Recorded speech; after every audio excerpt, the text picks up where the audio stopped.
Welcome to video 4 in the Genesis individual chapter deep dive for analysis. There's a specific interpretation process that I'm using completely throughout all of the material, 100%. And these are the results. Where there's a human life template that is unfolding, and in chapters 1, 2, and 3, through creation, I've already established in previous videos how that happens. Just look at the ones in this playlist right here. Find the ones previous to it if you want to catch up to it. My name is Dan Paulson. If I didn't say that, welcome to the video. Okay, let's get right into Chapter 4 analysis. But I want to talk first about what we're going to cover in this one. There's some fun things that are happening. If you don't know my work, this is very pragmatic. The religion is the carrier shell. I'm opening up the ark and looking inside. What is inside is mental. There's an interactive path that I am working on, so have to be objective when watching this video. There's no preaching about supernatural here. We're looking for something interactive for the individual that's going to take the inner path. Okay, right here we've got chapter 4 from the King James Version on my desktop in a Word document, and you can see it is isolated down to just chapter 4. I've got notes down here in the bottom and some highlights along the way. It's a very short chapter, but it covers a lot of fun stuff. This is what is going to be covered in this particular chapter. There's a dividing of ourselves that goes on. We've got the Cain and Abel, but there's also a Zillah and Adah. We're going to look at some things as we get through there. We're also going to see that God disappears until the world is fully corrupted, save for one man. That right here is where God disappears. Enoch's departure is the remains of an ancient story network that's not understood. Or I'm going to compare that with Greek myth. The Cheers Frasier is not a perfect modern analogy, but in their times that was it. One myth or story will have a main character that departs the story before the crossing of the threshold, but after creation. Enoch would be a version of Noah or Moses or Hercules or many other options like that. Enoch is pure and being pulled out of here and creates a monomyth before the flood needs to happen, but after creation. Yeah, we'll see that. We'll talk about that. It creates early life lineage. This is the part where we go to school, we learn trades, get jobs, have families, all because it's the way average life tends to unfold for the masses. Most people just live their lives that way. Time goes by in this part of the story. One may note that the Adam lineage was added right in the next chapter. It's placed in the life goes by for a while before full corruption part of the template. So the analog farm is properly placed, but added in to gather the most recent analog pool. 800, 900, 7 times each like that. We'll get to that when it's there. But there's some coding going on in here. The 3-7 code development. It gathers the 70 and teaches us how to gather the analog numbers in their soon-to-be complex repeating number counting process. There's going to be a learning tool in here that's going to help us link with what to do and how to gather analogs. With a small amount of analysis, we will be able to determine what that is. Okay, let's get started then. All right, let's review what we've covered in the first 3 videos so far. This is the template that I'm establishing after analysis. And this is coming from there's 2 creation stories. The first one that has all the doublet type of verse in there. It's the God said there will be trees, and so there were trees. God said that let there be, and there was this. There's a repeating of things going on that is one style. The second style has the 5 rivers and is establishing something different, plus the creation of the human. But I'm calling this the creation of the human, the individual human. When it comes to the template, that's how it plays out. This is a template on a human life, turned outward with a story built on it that people can follow, worship, whatever the case may be. Myth, religion, they have various purposes. So here's what we've learned so far, that we emerge from a higher energy source than the physical one that we are born into. It is this source we call God and higher self or higher awareness. We are mentally undeveloped at birth, and though we live through that higher awareness, our consciousness has not developed to be self-aware for a few years. We're going to eventually live through our memories as well as the fixed qualities that we're born with. We learn that everything in life moves in cycles, the quality of which is variable as human perception. I will bless those who bless you and curse those who curse you. Or from the Tao Te Ching, if you wanted another style, yet mystery and manifestation come from the same source. Mystery, the freedom, the manifestation, what happens, everything that good or bad comes from the same place. We cycle around that which we cling to. This is to be interpreted mentally. We cling with memory and the consciously attached emotional state of each memory. This is typically something we are not aware of happening. And we live life mentally ill, kind of trying to figure it out. This is what's happening. We're confused. We're hurt. Cause and effect are the reason for all existence. It is universal law. Entropy ensures this. There is no free will unless one turns inward to influence internal changes that will not rectify themselves. Those things aren't going to, the stuff we carry with us, they're not going to take care of themselves. We have to do them. Look at them. They get bigger and bigger and worse and worse. These are at the level of memory and perception. Our life's self-awareness comes through these memories and the manner in which we store them with emotional charge. They become the mote in one's eye. They affect and in fact are the overall quality of our life. They are all of the judgments that we've judged and now we are living through. Judge not lest you be judged, for the judgment with which you judge others will be judged unto you. That we're living through our judgments. I've skipped some here because there's a 7-step process up there that I'm just going to leave it like this. I want to keep the numbers in the right place. This is important to note right here. Step 3 right here, and if you go to the Bible and read what happened on day 3 is when the trees were created that gave seed that grew plants that created more of themselves. This is the cause and effect teaching right here. 3 is right there, and then when we jump to 7, you'll see that these are critical to be together. The 3 and the 7, pure. It's like a loaded state for life. You start out pure, and everything's going to happen in cause and effect. Go. First sin happens. Life experience happens. Think of it that way, and it'll make more sense. At step 7, we're young children, self-aware, but with life experience is still ahead of us. We live in a state of mental bliss. And I say that presumably. That's how the template starts out. I realize many people today start from abuse and hurt and neglect and didn't have this childhood pure experience where you're just laughing and goofing around and playing and things like that. There are kids that were hungry and beat and So the story here presumes at stage 7 you're happy, blissful. So let's just know that that's a mental state that we're hoping to achieve. That's the way the story is written. We have basic knowledge and skills at this stage. We can ask for what we want. We know colors, flavors, counting, and similar emotionally benign things from within our immediate surroundings and awareness within it.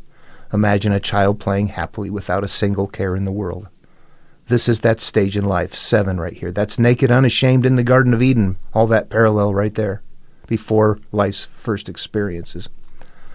Number 8, there we have it, first sin. Here we have started to judge the experiences we have that are away from our nurtured beginnings. We name, judge, or give words to our experiences, and we remember them. These are going to become the experiences that we live and judge life through. We lose our mental state of bliss, Eden, that we live through as unaware children. We put on spiritual garments or coverings. We begin to lose our inner peace by having judged memories to hide, but starting out with just a few. See how this is first sin, and then they went from naked to wanting to put on the now being covered.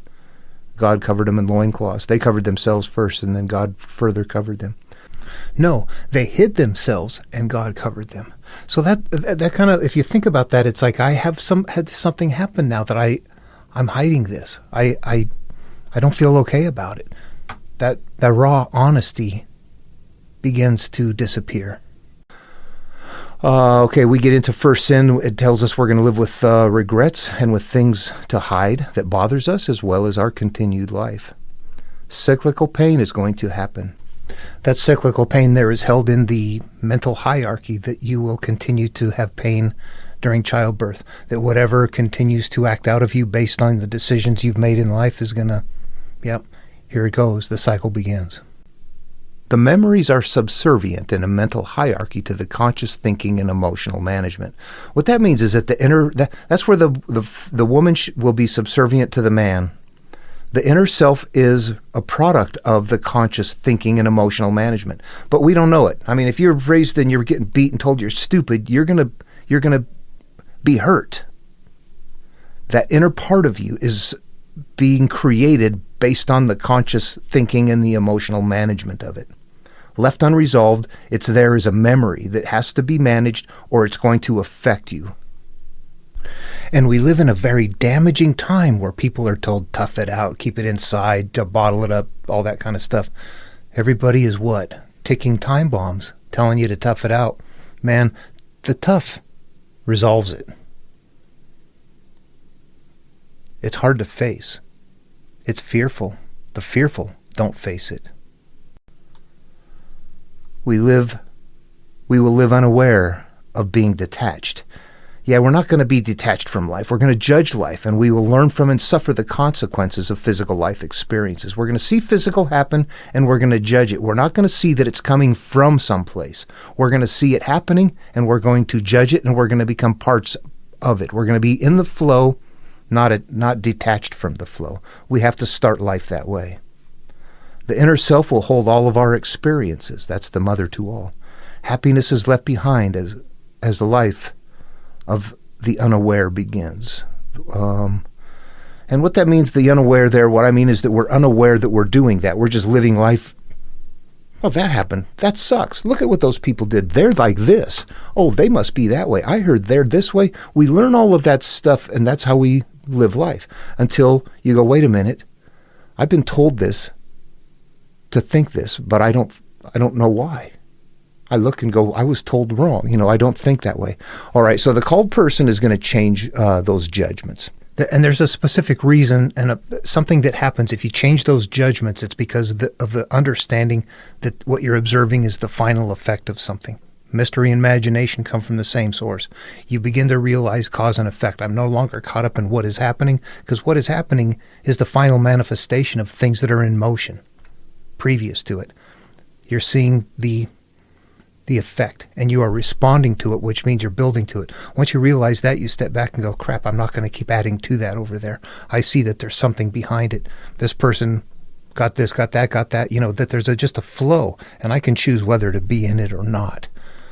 That's how I think of it. That whole last step right there, you will live life unaware, go off, and that's being kicked out of the Garden of Eden and being told you're going to go toil from the land and live from the land right there. All right, so that's what we have so far from chapters 1, 2, and 3. And 4 right here, what we're going to get into is a division. The Cain and Abel, well, the other things that I talked about. But before I do go through the Bible part, let's talk through that Enoch network part. So as we go through here, I don't have to stop and go do that. Because what I want to do before getting into it is stop and talk about a Greek myth where that is happening, to show the comparison back and forth, how a Greek myth simultaneously and Jewish early material were following this network pattern. The Greek and Roman myth continued on doing that, but in the religion, they cut that off. They made it so that they didn't keep doing that. They didn't keep networking in the Bible, although Ezekiel and Daniel, all those books are monomyths. The Gospels are monomyth. Matthew, Mark, Luke, John, they're one monomyth by 4 different authors. And it's the same monomyth as others. Okay. And quite frankly, if you're still sitting here listening, Christ returns every time somebody follows his path. In the same way, everybody has a Buddha nature, and they find it when they find nirvana. Everybody finds the kingdom of heaven within. When they do that, when they forgive the odd against their brother and find that inner purity, then Christ returns at that time. It's metaphoric. It's not a physical return. This is a personal trek. All right, so what I want to do is talk first about the template. It's a human life template, okay? But we're kind of establishing that, but I can't keep covering in one video all of it's really big. It's very big.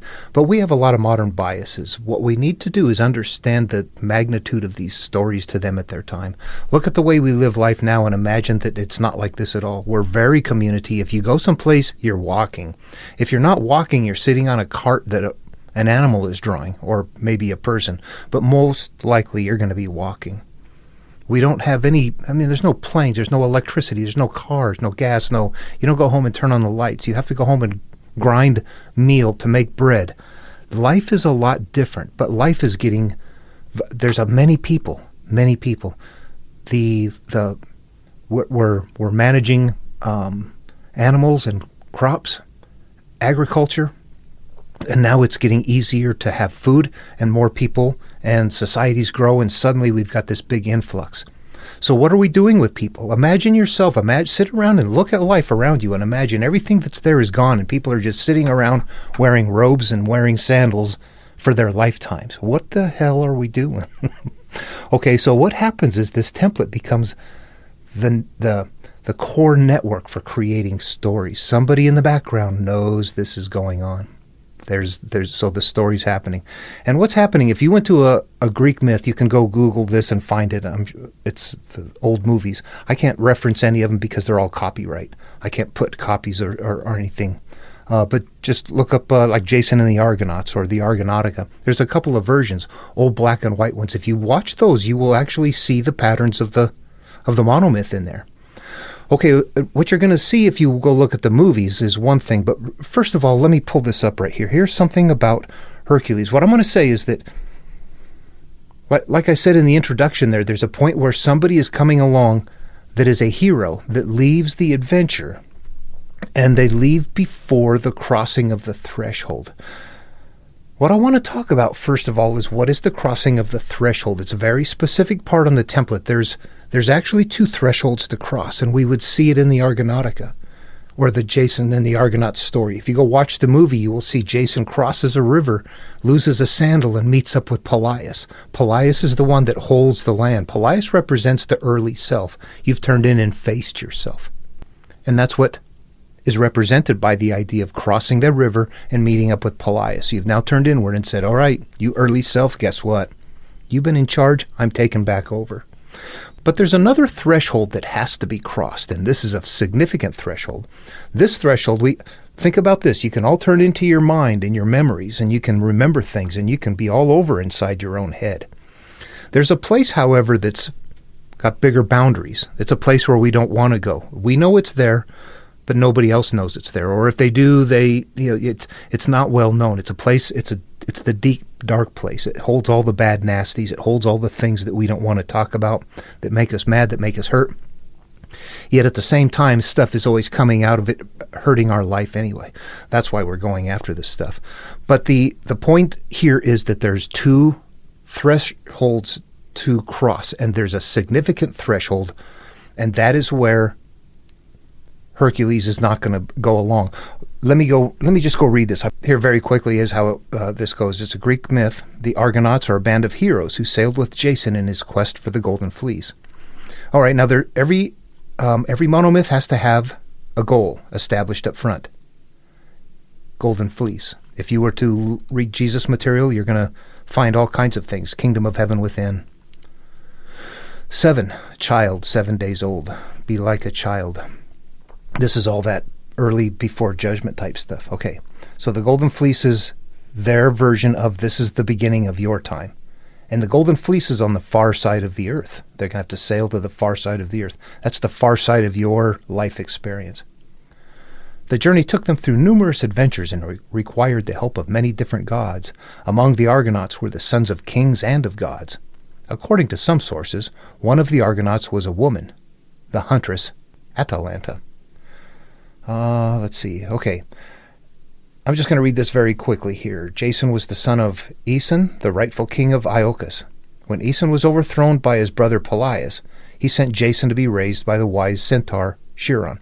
Okay, so what we're seeing in the story right there is that Jason is being singled out, but that first the kingdom is going to the king's brother. It's Jason, it's the hero, it's your rightful place to live in your mind and have control of it. But right now, Pelias has it.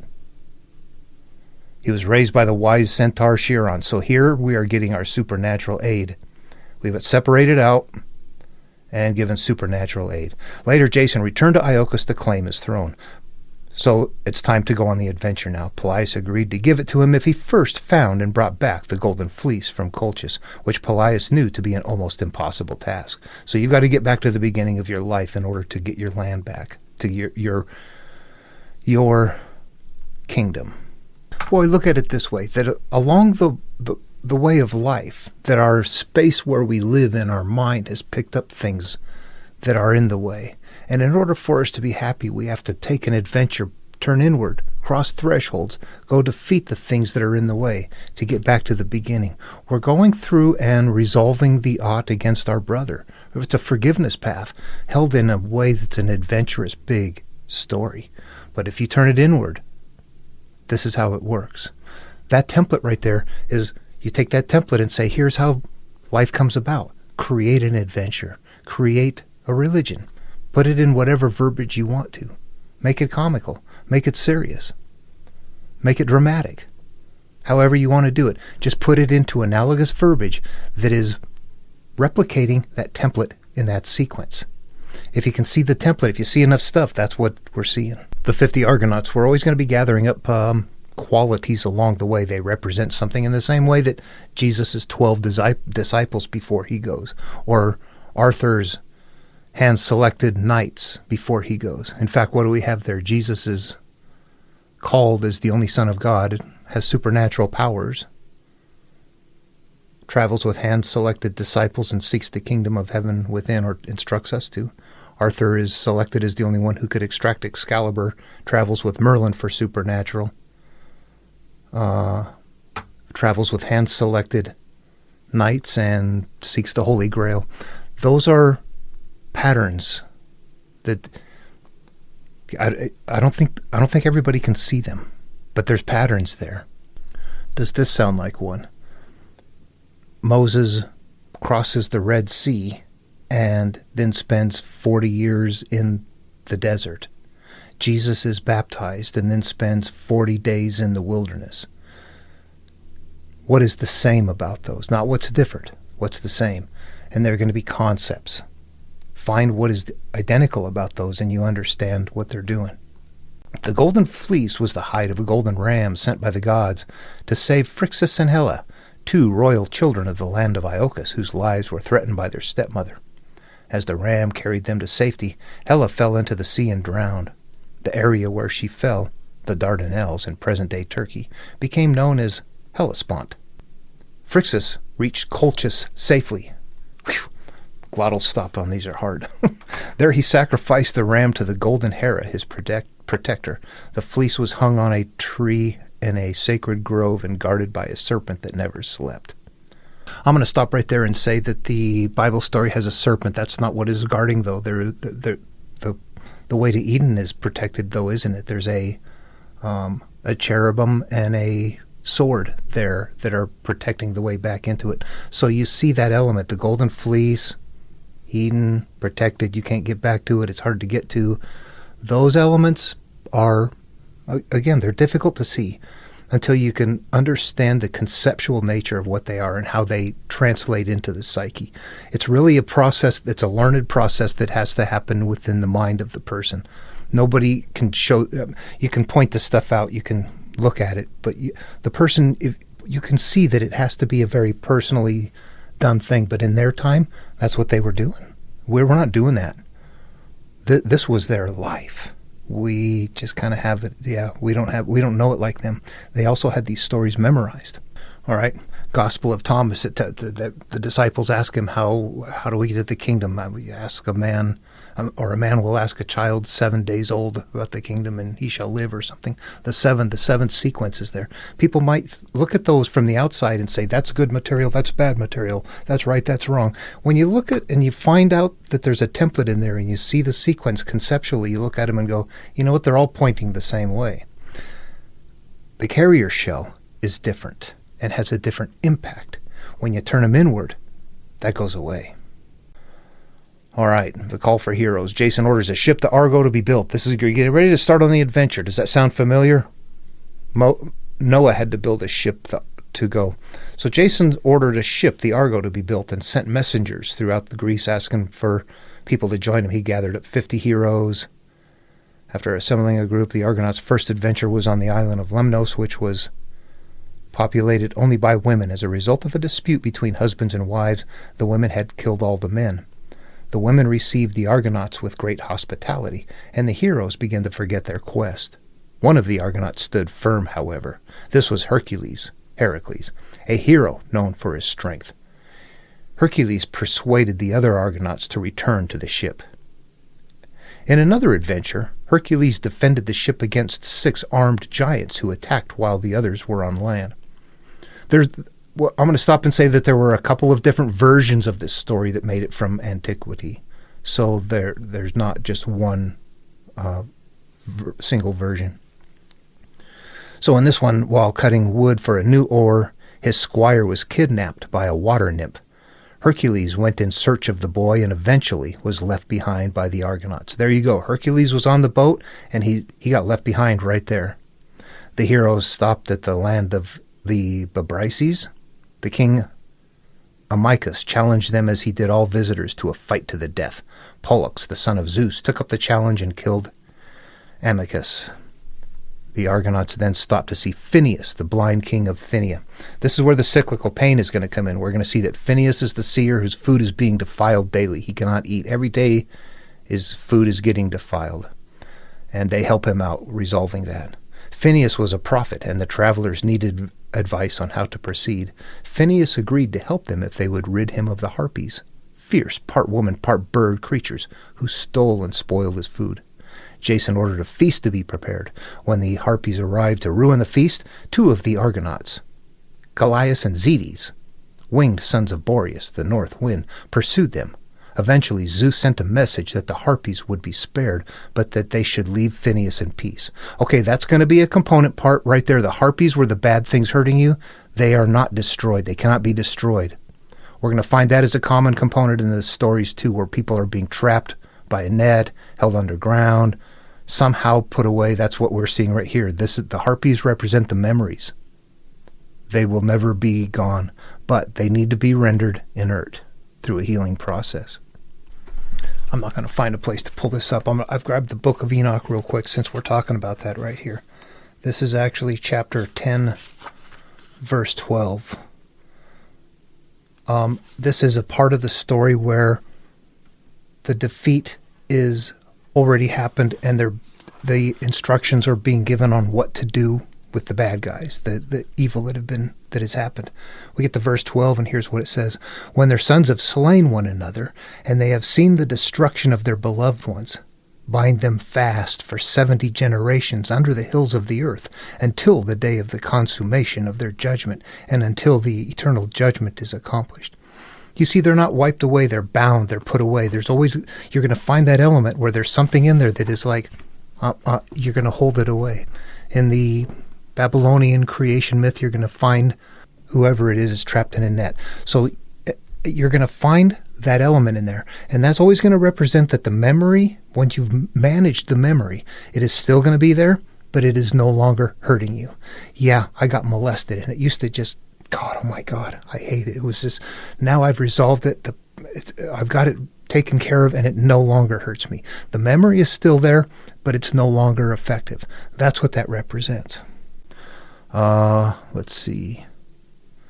After reaching the entrance to the Black Sea, the Argonauts had to go through the Symplegades. These were huge rocks that crashed together and destroyed any ship that tried to sail through them. Following Phineus's advice, the Argonauts released a dove and watched its course as it flew between the rocks. The dove made the passage, losing only a single tail feather. As soon as the rocks began to come apart, the Argonauts pulled hard on their oars, following the path of the dove. When they had almost passed through, a great wave held them back. At that point, the goddess Athena and Hera gave them a push, and the ship made it to safety. Forever after, the Symplegades simply remained separated, or they remained separated. Okay, so you see that they're getting through what we call them the clashing rocks is what they're commonly referred to as. The Symplegades. So these rocks crash together every time something tries to go through. You can't get in there. It's very protected. They find a way to get through. They barely make it through, and they get help from Athena and Hera, gods, to help them get through. If we were to watch Exodus as Moses is trying to leave Pharaoh, the plagues representing the cyclical pain, and getting to the Red Sea, and then having God help them, and they barely make it through. We're seeing the same story elements there that are their parallel components. But here what we have is that Hercules left the ship before going on that adventure. Now, what happens later, though, this is where the important part of the story network comes in. Later on, there's a story where Hercules starts off right at this point.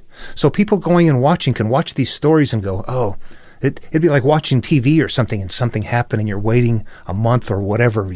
That they have to make a new story, learn the lines, act it out on stage. So you're seeing places here where this adventure can now be created. We've created a start point or a tie point for Hercules to pick up at the island of the Amazons and begin another adventure. And it shows very similarly where he's getting off right here. There's variations in the story, so they're not all perfect. But that's what was happening. Enoch was doing the same thing. The style was quite a bit different. If you were to read it, it's still in the Ethiopian Bible. It has a very African kind of old flavor. The names, the different things that are on there that sound quite a bit different than what you find in the Bible. Now, as a Greek story network, who cares? As a Jewish story network, oh yeah, we can't have that. We need to have a religion. So let's get rid of all that other stuff and don't let people, do your best. Why does the church tell you what to read and what not to read? Look at this, don't look at that. These are authorized, those are not authorized. Who the hell tells you what to read and not to read? People that are scared will go, you're going to be demon-possessed by it. Knowledge is not demon possession. And if you can't think for yourself, I don't know what to say. But anyway, all right, we get over here, and that's what's happening when we get to Enoch. Enoch was a point, if you can see that it's after creation, but the flood is going to happen soon. The flood is going to be the crossing of the threshold in this story right here. In the same way that Hercules left the ship before going through the clashing rocks, we have Enoch leaving the Genesis story and starting off on a new adventure before the flood. Do you see that? This was something different at one time, but it didn't continue to grow in Jewish religion in the same way that it did in Greek myth. The genres are different, but they have different impact. Greek myth, entertainment. Religion, population control and guidance and a number of things. And something else that's said in there is that forever after the simple glades remained open. Why is that? There's a point where you're so trapped and so bottled up and you haven't begun the journey and you're thinking of, I got to open up somehow. This stuff is so trapped away nobody knows. I cannot tolerate the idea of telling somebody. It is so severe, it's hard to turn inward. However, if you find the right person and you can overcome your own fear, you manage a healing process and you find a way to successfully navigate that, boom, it's open forever now. But that first one's damn hard. I'll briefly give you an example of that. I was in my mid-30s when I started really going through in the healing process. I had it studied enough to where I thought, boy, I'm supposed to tell somebody my fears. If I can tell somebody my fears, I can overcome something. I'm believing that there's something mental going on, but I don't know for sure. I'm reading through material, mental material and spiritual material, and thinking, boy, there's something there I think I'm supposed to do. And I knew that I had been molested as a young teenager. And when throughout life, I'd never told people that. It was so shameful. It was like, I just thought the worst. People would think you're a creep, whatever you can think of in your head. I don't even want to say it on a video. You're going through that in your mind and you build up this fear so big. At some point, I'm thinking to myself, I need to overcome that fear barrier and I need to tell a friend of mine. Let's see what happens. I'll just experiment. So I had a good friend. We were kind of on this, talking about things together. And I asked her, I said, you know what, can we take a trip to the desert on the weekend or drive out there? I don't know why, but I just wanted to be out and quiet away from things. It was like a big deal to me. But I can remember getting to the point where we drove out there and then it's just abandoned out there, dirt road and some scrub brush and things like that are around. And I park my car and I'm just like walking back and forth, up and down, pacing back and forth for, it must have been about, 10 or 15 minutes perhaps. I'm building up. I've been holding this for years. It's that fear barrier. I'm getting ready to go through the clashing rocks into the bad place. It is so hard to do. And I'm talking to and setting things up for like 10 or 15 minutes, caveating why I'm not a bad guy. I was young, that this happened to me. I'm telling all my life story as to how I came about and why this happened, to try and soften the blow so that the person doesn't look at me and go, "You creep, I hate you for that." Anyway, when I said to her, finally, I got molested, she was like, "What, that's it?" Bam, the gate was open. The simple gates, that barrier is now open. Yeah, you can go in and do that now. You see the validity of it, and you understand that, you know what, you talk to the right person, they're not going to do anything. They're just going to be sympathetic. They're going to help you. So getting over that first fear, that's it right there. I want to say one more thing about the Bible and the steps, the chapters along the way. They're critical. What I want to do is pull up this map of the Argo, the voyage of the Argo. This right here represents the template of, if we followed it. When Jason is called and the voyage begins, that's the calling. That's us beginning to turn inward. When he crosses the river and meets up with Pelias, again, that's us facing our early self saying, you know what? I have to change my ways. I can't keep living this way, thinking this way, believing this way, something. You're a called person. You're going to be a rare person if you do that to begin with. But that's what the pathway is here. So all of this is happening in the beginning. That threshold is crossed right there. Then we're going to see things like he kills that person that represents getting rid of. You're getting rid of things that are bothersome to you or worthless to you. You're at the island of the women that you struggle to leave. This represents inner qualities that we're struggling to leave behind. This is a struggle to leave the past. Then we've got the cyclical pain happening with Phineas, his food being defiled. We have Hercules leaving right there. But as you see along the way that there's steps in this. And each one of those steps represents a part of that. When you're going through the clashing rocks, that represents that part where you're turning inward. When you then go and start defeating whatever it is you have to defeat, that is managing the memories and the unresolved issues that have got us so racked that we're living through them and they're painful and hurt. That if we don't resolve them, we're going to live through them. So it really comes down to do it or don't. If once you're aware of it, you become almost, to me, I almost became obsessed at one point in time trying to resolve things. It was hard to find people to talk to without them going, God, who cares? Who cares? Who cares? But to me, it was like, you know what? I want this off of me. I feel dirty carrying it. There was a point where I felt that way. So, at any rate, okay. So, as we get into the Bible, we're going to see the creation stories. It's setting things up, how we come about, how we're born. The first creation is also going to be setting up the doublet stuff, but also how the code is going to work in the, I'm going to call it in, and then it's there. I'm going to call it in, and it's there. It is also setting up a mental hierarchy with the ocean and the earth and the heavens, and that it's going to be it's setting up cause and effect, for the plants, the cycles happening, the cycles of the orbits and things like that. So it's got some common things going on up front in stories that are, if you look at them and you go, that's holding an analogous term right there. That cause and effect is in there. The cycles happening are there. The doubling of words are there. The 7 and 3 is there. Doubling is going to be doubling, tripling. Number counts are going to be a part of a background code, a number count. And it's not that much in the background if you look. We're not aware of it. It's in the chapters and the verses. Anyway, okay, in the Jason story, you see go island to island to island represents, I got to leave my past behind. There's one island. I've got cyclical pain. There's another island. Each one of those is a step along the way. When you get into the Bible, it does the same thing.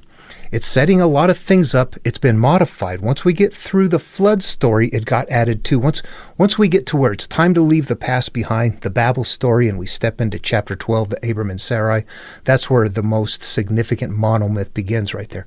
But if you go chapter to chapter, the first chapter is chapter 12. Abram and Sarai were going to get corrupted and get sent on. And then the next one is we're going to have a division that happens with us and Lot. You take this side, I'll take that side. Then there's going to be, each one of them are going to be steps along the way, and the chapter that they are also going to be a critical number. That's something that's emerging in the material. Probably the easiest examples of those is that 3-7 grid is there. 12 is one of the numbers that was gathered. And if we go through here, we'll see that on chapter 7 is when the flood happens. That's when purity, we start over, we start fresh right there. 7. 12 is where the beginning is, the actual start of Abram and Sarai. So again, we're starting at a pure state, and we're using the numbering system in a micro and in a macro level to continue to show that if we know how to interpret it. It takes a while to see that. It's taken me a long time. I keep looking at it though, and eventually you figure it out. You just have to keep poking at it. But it takes time. I don't think it's going to happen. Anyway, okay, I wanted to say that right there. As we get into the Bible, think of it that way. Each chapter along the way is like island hopping. It is. This is but island hopping is what? Island hopping, we're not really island hopping either. That's still analogous. What that means is what it means is, okay, I'm done living that life. I'm going to turn inward. It's going to be difficult. I've got cyclical pain is the reason why I'm going to do it. It's going to be a struggle to leave the past. I've got to turn inward and cross a threshold. The supernatural aid, that's the knowledge of what to do. There really isn't supernatural aid. What there is the knowledge of this material and how to navigate it. But each person has to navigate it on their own. That's how this works. As we go along through the Bible, if you understand there's stages along the way of a life, then that will make it easier to understand what's in the background. Okay, let's get into chapter 4. All right, and though that chapter and numbering system is consistent throughout the Bible right there, I meant if you understand Genesis right here, we're going to go through one complete entire sequence. It's 50 steps along the way, and from start to finish. But it's the beginning also. Since it's also a religion, it is setting up a creation. Every religion, every line of mythology, Greek myth, there is a creation. Things have to start from someplace. Then all of these begin to emerge downstream. We're up into the creation area, the farthest upstream we can go. All right, we get down here to chapter 4, and we see that Adam and Eve knew his wife. So they had just been kicked out of the garden, and God sent them on their way and told them, you're going to have cyclical pain, and you're going to be living from the fruit of the land. You're going to be, what that represents is you're going to be living your life unaware of the fact that you are now just living life and judging life in a normal way. You're not detached from it. So what's happening here is that we're beginning to develop facets of ourselves. We start out as Adam and Eve, but what happens after first sin is that we start developing memories, and that pure self starts getting offspring. Cain and Abel represent the offspring of our experiences. But it shows that there's two options here. There was a keeper of a sheep and a tiller of the ground. So there was a difference between the two brothers. And if you go through the material, what's going to happen is a tiller of the ground is going to represent the same thing as sin. Remember up in chapter 3, I'll just pop over to it. He just says, because you've hearkened to the voice of your wife and have eaten of the tree which I commanded you, cursed is the ground for your sake, and sorrow you shall eat of it all the days of your life. Thorns and thistles shall it bring forth to you, and you shall eat the herb of the field. So it's all metaphorical. This is eating bad stuff and having bad stuff. This is first life, yeah. And you're going to suffer, you're going to toil, and you're not going to get the full benefit of life. So that had just happened, and here we are again, though, seeing what? That tiller of the ground then is going to be that right there. Keeper of the sheep is... What's going to emerge later on is that there is, in Abrahamic material, is an altar.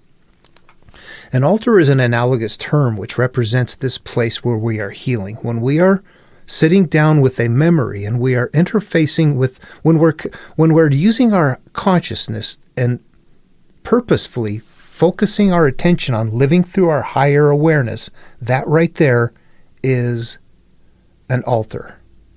That is our... What we're healing. What we're doing is we're burning something from the ground and it goes up in smoke.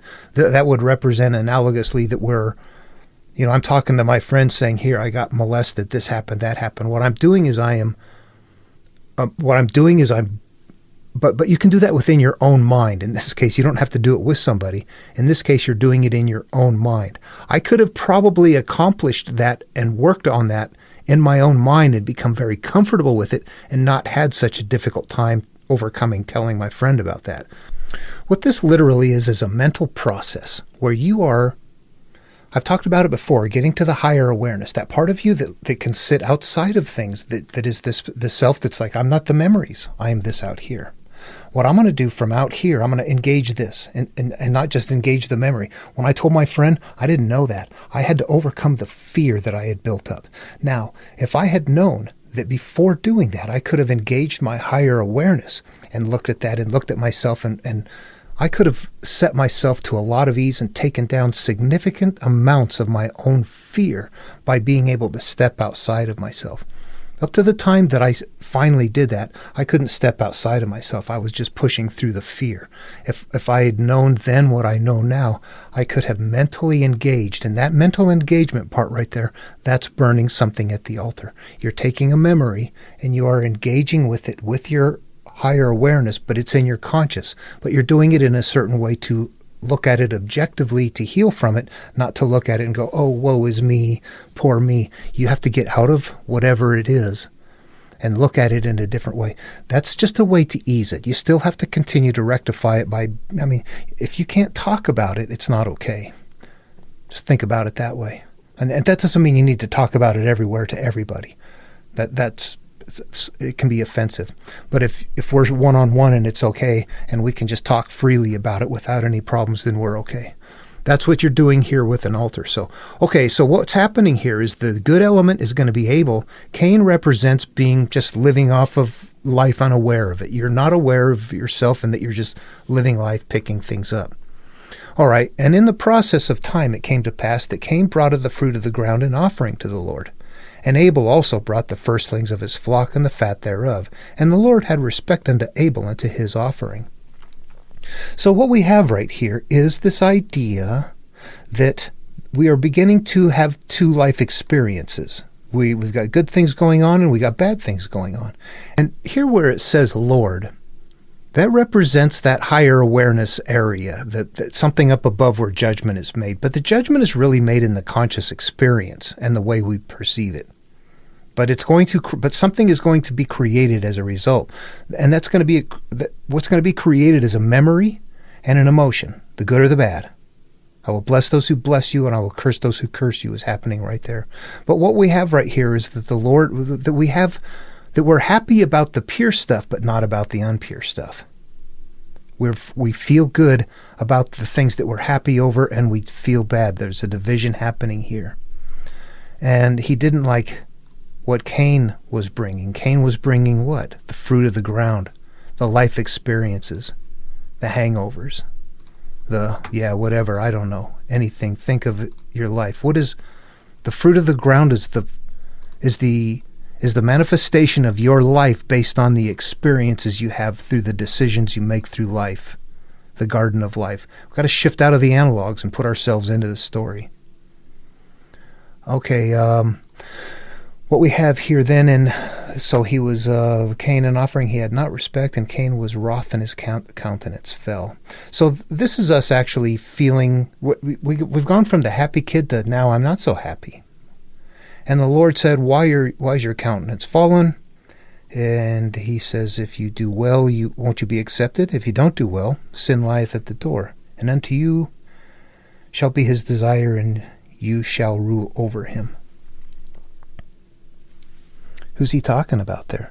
This is verse 7. If you do well,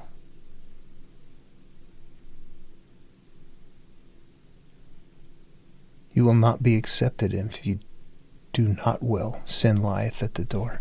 All right, yeah, this is 7. This is teaching us, this sounds inside out. This is wonderful. I like this. If you do well, shall you not be accepted? And you do well, sin lieth at the door. You're not going to be accepted if you do well. This is the bad. If the bad does well, you're not going to be accepted, and you won't do well, and sin lieth at the door. Bad things happen. And unto you shall be his desire, and you shall rule over him. The bad is going to overrule the good. And Cain talked with Abel his brother, and it came to pass when they were in the field that Cain rose up against Abel his brother and slew him. Notice the 7-8 grid.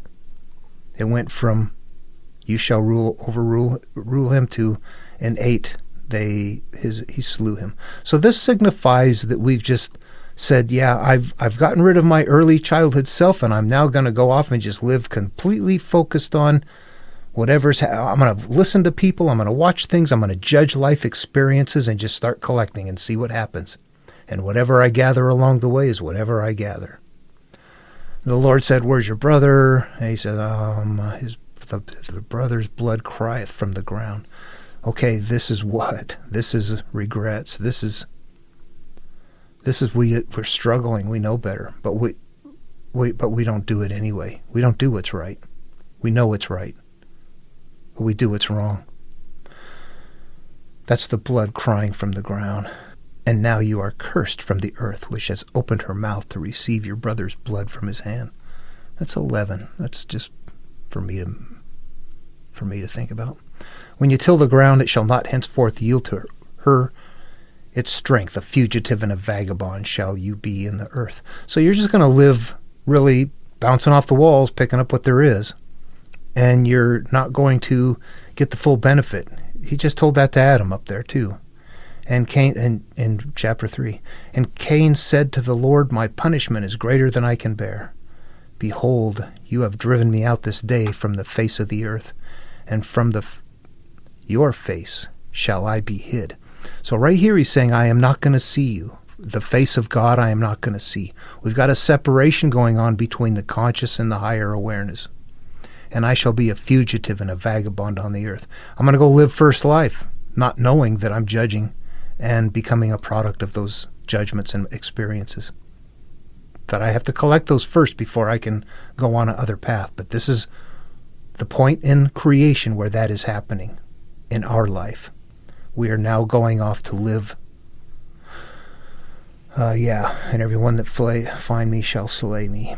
And this is where I'm going to suggest something is added into the story, and this is where the thinker has to think. See that sevenfold? Right here in verse 17, what I'm going to say is down here in verse 24, there's also sevenfold said twice. So right here in this chapter, sevenfold is said 3 times. What did we just have in the second creation story, which actually ended the seventh? Seventh was said 3 times on verse 3. Here we've got sevenfold being said 3 times in this group. But there's a couple of other things happening within here. Number 1, that there's a 70. And I'm going to suggest, because this is the way we have to look at it. It says 70 and sevenfold. When we get down below and it says things like 920 or 812 or things like that, we're going to treat them as 2 separate numbers, not as a compound number. But right here, what we have is 3 times 7 is repeated, and in the midst of it, we've got a 70. So right here, this is teaching us that by surrounding a number, you gather that up. So we gather that 70. We've got the 7 and the 3 twice now in the Bible, grouped together, and this time there's a 70 that appears with it. So we're going to gather that 70, and we put that in our analog pile here. So that's a part of the code that is beginning to emerge. What there also is, if we were to read this sevenfold, truly Lamech, 70 and sevenfold, it's not visible here because the chapter ends. But if we were to go over to the King James Version real quick, let me just show you something. All right, I've got the whole King James Version up here so we can see it together. We've got the sevenfold, 70, and sevenfold right there. If we continue on, we go into the next chapter, and we're going to run into what's called an analog farm. This is where we're going to be seeing those number repeats happening, and we're going to gather these up. 800 is said 7 times, 900 is said 7 times, etc. There's more to it than that. If you were to go through here, you would also see that names are repeated a proper amount of times as well. Canaan is repeated 5 times. 5 is one of our numbers. Mahaleel is repeated 5 times. 5 is one of our numbers. These are layers I don't even show people because it just gets deeper and deeper. But down here at the bottom of this entire thing, what we have is this. And all the days of Lamech were 770 and 7. 7, 70, and 7. Up here, 7, 70, and 7. In between, an analog farm. Okay, so there's code. Look for patterns. Okay, code developing. Here we are back at chapter 4 by itself. Verse 17. 17 is a good number. 17 is one of the numbers collected in the flood story, and we find it repeated quite frequently. Sarai's name is repeated 17 times in Genesis. 17 is important here, though. What we're going to see here is this. Cain knew his wife. She conceived and bore Enoch. And he built a city and called the name of the city Enoch after the name of his son Enoch. Now, things right there should sound goofy. You just look at that and go, why would that be? Most people would just look at that and go, okay, well, that's interesting. That happened.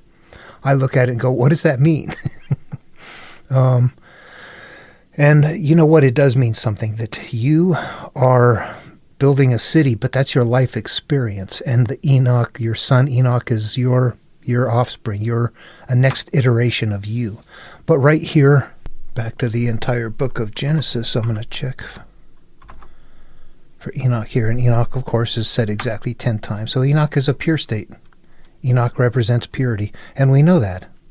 And down here is where verse 24, and Enoch walked with God, and he was not, for God took him. Right there, boom. So Enoch disappears right in the middle of an analog. After he's used in an analog form, then he disappears. And then the book of Enoch starts a monomyth. The network part right there. That's the network exit. Verse 24. All right, I'm resisting the urge to go to Enoch to show you that, but I need to move on here. We're almost through this.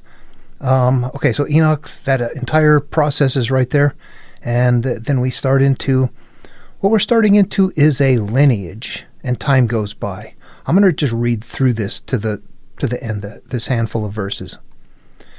And to Enoch was born Irad, and Irad had Mehujael, and Mehujael had Methuselah, and Methuselah had Lamech. And Lamech took to him 2 wives. The name of the one was Adah, and the name of the other Zillah. Now, the reason I have those color-coded right there, and I mentioned them previously, is there is a division that happens here. Lamech's name is repeated 10 times in Genesis, which qualifies it as a pure state. Zillah's name is repeated 3 times. Adah's name is repeated 8 times. Adah is the bad direction to go. So this is how the numbering system has it encoded to tell you. Now, if you follow the story, of course, you would probably unfold what's going on. Sometimes it's hard to tell. Being naked is a good thing. Would you know that? Having wine is a good thing. Would you know that? The numbering of the analog repeats is going to tell us whether it's good or bad. It's a spiritual analog, I don't know what you call it, a definition. It's a pointer as to whether it's good or bad. All right. And Adah bore Jabal. He was the father of such who dwell in tents and such as have cattle. Now remember, this is all playing out inside of us. So this is just time going on in iterations of us, dwelling in tents and such that have cattle. Remember, this is 5,000 or probably older than that story. If we were to put ourselves in it today, then we're the people who rent apartments and have automobiles. And his brother's name was Jubal. He was the father of such that handle the harp and the organ. So we're now just going off. There's a living life, having life experiences.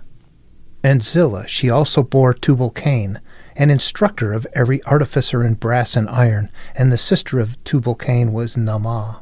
And Lamech said unto his wives, Adah and Zillah, hear my voice, wives of Lamech, hearken my speech, for I have slain a man to my wounding, and a young man to my hurt. I'm going to have to analyze that. I'm going to have to take a look at what that means. It shows up elsewhere, doesn't it? Doesn't Moses kill a man? Yeah. If Cain shall be avenged sevenfold, truly Lamech 70 and sevenfold. So now, first of all, as you read through this, if I suddenly jump on that as I'm reading through here, I might look at that and go, that kind of jars the flow of things. What is that stuck in there? Where does that come from? It doesn't quite fit the flow of what's happening. So it looks to me like, yeah, it's a code piece. It serves a different purpose. It's got the names of the people in there, but so what? What's the 70 and sevenfold? That's the number system that's repetitive. They're part of the numbers that appear in the Bible over 6,000 times. And Adam knew his wife again, and she bore a son and called his name Seth, for God said she had appointed me another seed instead of Abel, whom Cain slew. So we have options to divide again. And to Seth, to him also there was born a son, and he called his name Enoch. And then men began to call upon the name of the Lord. You see, God's been gone the entire time. God disappeared up here, but has been gone the entire time with all of this father of the people who live in tents and people that have cattle. You can see that time is going by, but if you step back and look at it, you just go, if I'm in that story, what is that? That's my early self that's become divided, and now I'm going off and living my life. Doing whatever it is that I do in my life. It's not dwelling in tents and heart, but it is living our life experience. But what also shows up here is that there's that higher awareness that we start from is gone. Why else would you explain the disappearance of God during a critical time? Everything's going bad. I'm going to get you started here and then just totally ignore you. He does the same thing with Abram and Sarai, puts them in a land of famine and then disappears. You got to think through those things. You don't just go, oh, okay. You go, well, why? God just created everything. Why did he put him there? Why did they leave and go to Egypt and give up Sarai instead of saying, hey, God, can you make food grow here? You can make plagues come later, then why can't you just make food here? Okay, there's holes in the story. It exists for a reason. We have to modernize it or put yourself in their time. Might be easier to modernize it. It's hard to get out of our biases. And then men begin to call upon the name of the Lord. What's going to happen in the next chapter, though? You know what? Before going on, what I need to do is put on the list what just happened here. All right, we had left off at 15 for the first steps along the way, the first 3 chapters, and then we get here, and what happens is we divide. And in this story, the unaware self, Cain, our earlier self who was attached to the ground, or rather living through judgment of life, takes over. We are again told here, as in Adam in chapter 3, that we will live from the fruits of the soil, or rather live perceiving and judging life experiences, unaware of letting them go. I'm low here. Okay, we also have God leaves in this part of the story. This is the creation part, but this signifies our losing connection with the higher detached self. We're going to see this repeat again when we get into the Abram and Sarai, and then further in other places along, but that is going to happen again. We're going to see this repeat.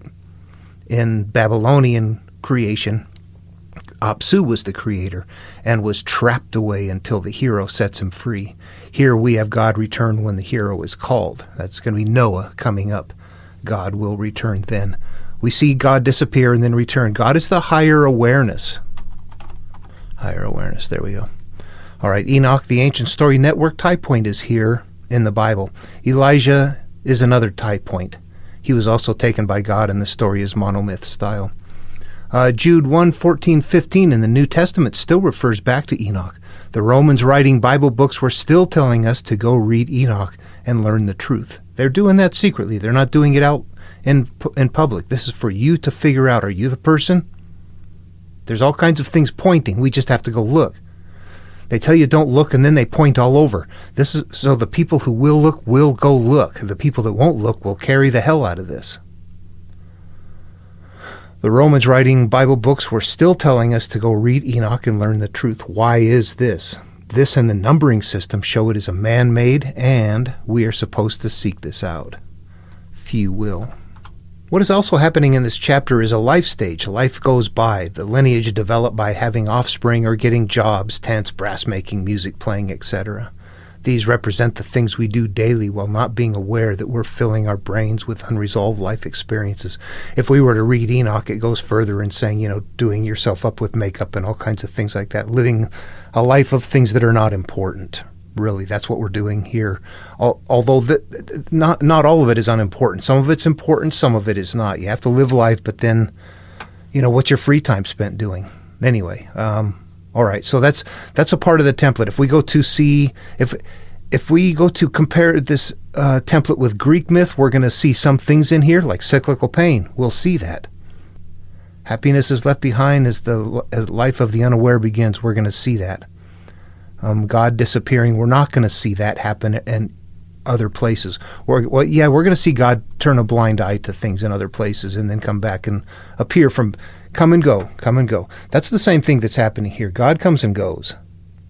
If you read the Bible, you will see God comes and goes. Okay, it's following the pattern. All right, well, let's see. Life goes by at this lineage. All right, and then the other thing that's happening here is that the code that's going to be happening in the Jewish material is being developed here. There's the repeating 7 3 times. This is weird. It's all verbal. It's a repeat of codes. So we're going to see that where in the first part of the second chapter of the second creation story, where we had 7 repeated 3 times in there. Seventh day, seventh day, seventh day. So 7 was repeated 3 times. We get down here and we're going to see it again. We're going to see 7 or 7th being repeated 3 times in this area, which is a repeat of what's already happening. We have to know that's happening. There's a combination that's beginning to develop in a repeat. And also, it's gathering a 70 as it's doing that repeating, as well as repeating the 777 sequence between here and the one at the end of the analog farm in chapter 5. That kind of opens and closes it. It'll tell you between this 770 and 7 and that second 770 and 7, it's being repeated. So make sure you grab that 70. But also between these two, all these weird numbers that are going on, the 800s, 900s, all that stuff, this is an analog farm. It starts here, it ends here. Gather, go to work. So that's part of the code. If you look where those numbers are, you'll see they start and end a weird number sequence between here and the end of the analog farm in chapter 5. This is the story code emerging, as well as we are being shown in a small first step how to gather the analogs by using number repeat sequences. We have to understand this on our own. Nobody's teaching this. You have to look and go, why do those repeats keep happening? And then think, and see things and see repeats and see the patterns.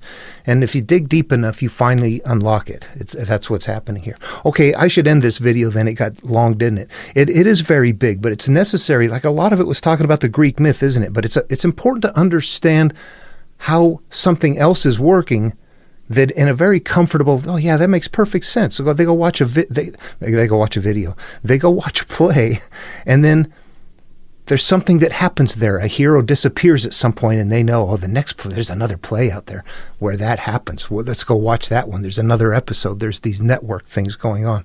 You look in the Jewish material, and you see that between Enoch and Elijah, that those things are happening as well. Elijah's left in, Enoch is not. Enoch does not sound like it belongs in Hebrew material. It sounds like it belongs in African material. So, but what are they doing? They all belong. They're all on the same template. All right, that's it for this video. Questions, comments, put them below. With every video, I prove the Bible is man-made, but nobody can understand it. No one can. All right, hope it was fun and interesting. See you in the next video.